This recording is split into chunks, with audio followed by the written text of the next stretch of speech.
Hello everyone, welcome back to my channel. सभी का स्वागत है मेरे चैनल पे बने रहिएगा। आज मैं लाई हूँ वीडियो मुस्कान यदुवंशी के बारे में। जैसा कि उनके डाइवोर्स की चर्चा तो आप सभी जानते होंगे कि उनका डाइवोर्स हो रहा है अपने पति से। तो इसी संदर्भ में इसी विषय पे एक इंटरव्यू वाले भैया गए थे मुस्कान यदुवंशी का इंटरव्यू लेने। तो उसमें बहुत विस्तार से, बहुत डिटेल से मुस्कान ने उन रिपोर्टर भैया से बात की है।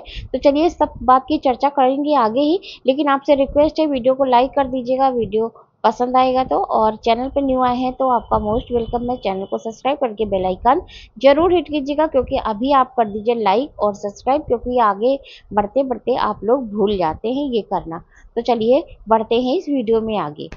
तो जब रिपोर्टर भैया पहुंचे मुस्कान यदुवंशी के पास उनका इंटरव्यू लेने, उन्होंने जब कहा कि मैंने आपका ये वीडियो देखा और मैंने सोचा कि ये तो अफवाह है या सही बात है।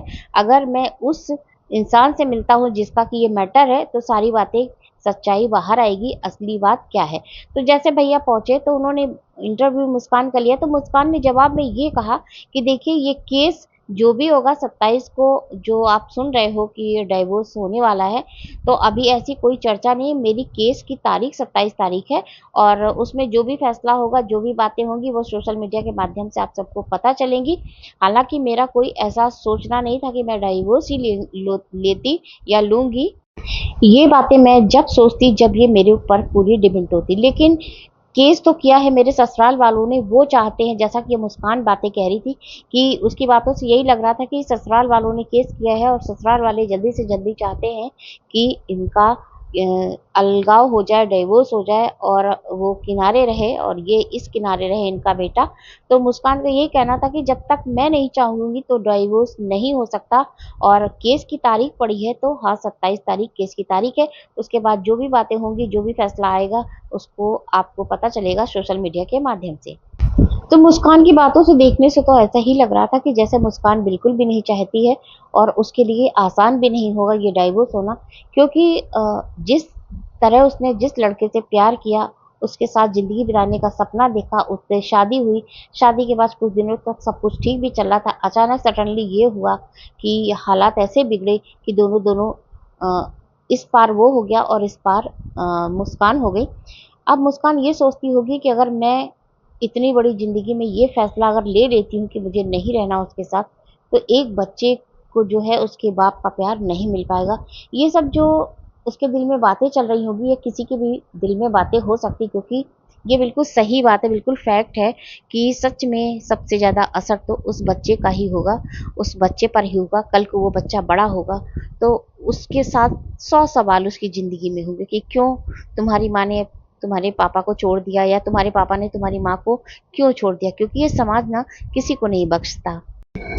जब कोई लड़की अपने ससुराल जाती है, चाहे उसकी लव मैरिज हो, अरेंज मैरिज हो, वो यही अरमान लेके जाती है कि मेरी पूरी ज़िंदगी यहीं बीतेगी, और अच्छा पार्टनर होगा, मैं ऐसा करूँगी, मैं वैसा करूँगी। मतलब सपनों की दुनिया में ही रहती है वो जब अपने ससुराल जाती है। जब ससुराल से जो सोच की जाती है, अगर वो सारी बातें उल्टी पड़ जाती हैं, तो उसकी ज़िंदगी बिल्कुल तहस-नहस हो जाएगी।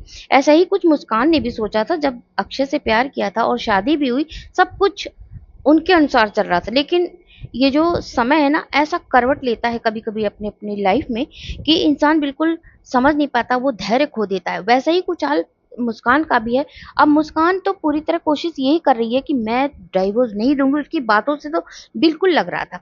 लेकिन यहाँ लोग इतना बुरा बुरा कहने वाले हैं, कुछ लोग मुस्कान को गलत कह रहे हैं, कुछ लोग अक्षय को बुरा कह रहे हैं। अब उस समय की बात देखिए जब मुस्कान अपने ससुर के साथ रहती थी, तो भी उसके साथ मार पिटाई की जाती थी, उसके घर पर गुंडे भेजे जाते थे। और अक्षय जो कि उसका पति खुद है, खुद ससुर के साथ, अपने मतलब पापा के साथ उसका गलत संबंध जोड़ता था, और कितने कितना बदनामी की उसने, कितना कितना बदनाम कराने की कोशिश भी की। हालांकि उसमें वो कामयाब भी हो गया, उसने बदनाम भी किया मुस्कान को। यही सब बातें हैं कि मतलब जिससे उसने प्यार किया, उसका तो उसने एक रूप देखा था, लेकिन उसका ये दूसरा रूप जब उसने देखा ना, तो उसकी बर्दाश्त की सीमा नहीं रही। इस पर कोई भी लड़की होती ना, वो यही सोचती जो मुस्कान सोचे। लेकिन मुस्कान फिर भी बहुत हिम्मत वाली है कि वो इतनी हिम्मत करके अपने मायके में रह रही है, अपने बच्चे को पाल रही है। हालांकि अब देख लीजिए, मुस्कान की बहुत ज़्यादा अच्छी स्थिति तो नहीं है, उसके ससुराल से तो बहुत अच्छी स्थिति में मुझे तो नहीं लगती।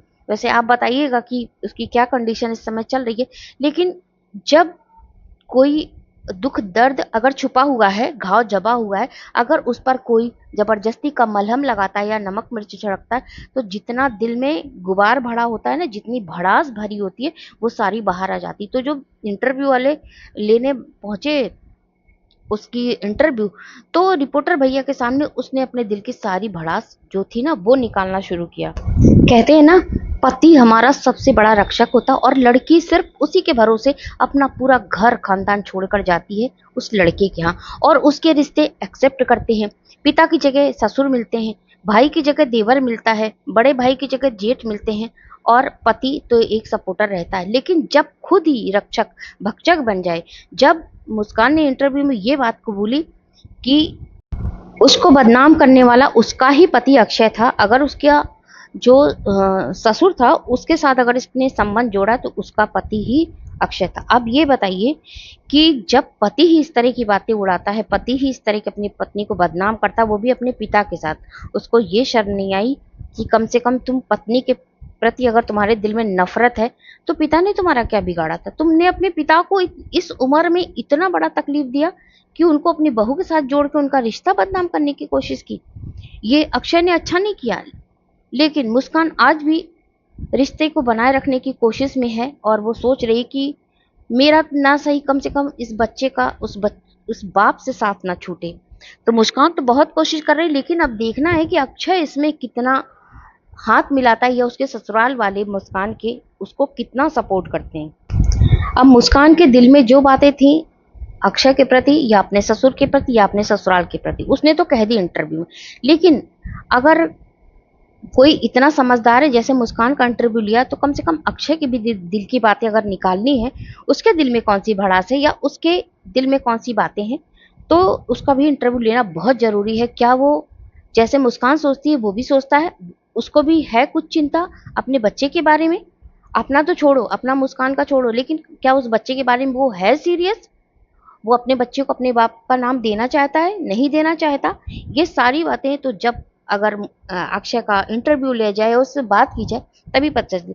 लेकिन इसके आगे अगर ये माना जाए कि अक्षय ने ही बदनाम करने की कोशिश की मुस्कान को, तो ये अपने बेटे के लिए सिंपैथी दिखाना, केक काटना और तड़पना और इमोशनल होना, ये जो पूरे परिवार का नाटक चल रहा है ना, ये बिल्कुल बेकार है। अगर आपको इस रिश्ते की इतनी ही कीमत होती, इतनी ही तड़प होती, इतना ही आप इसके लिए सीरियस होते, तो शायद ये सब ना हुआ होता। और इसमें परिवार, उसके ससुराल का पूरी तरह शामिल है, क्योंकि एक भी ऐसा रिश्ता नहीं है जिसने कोशिश की हो मुस्कान के इस रिश्ते को बचाने की।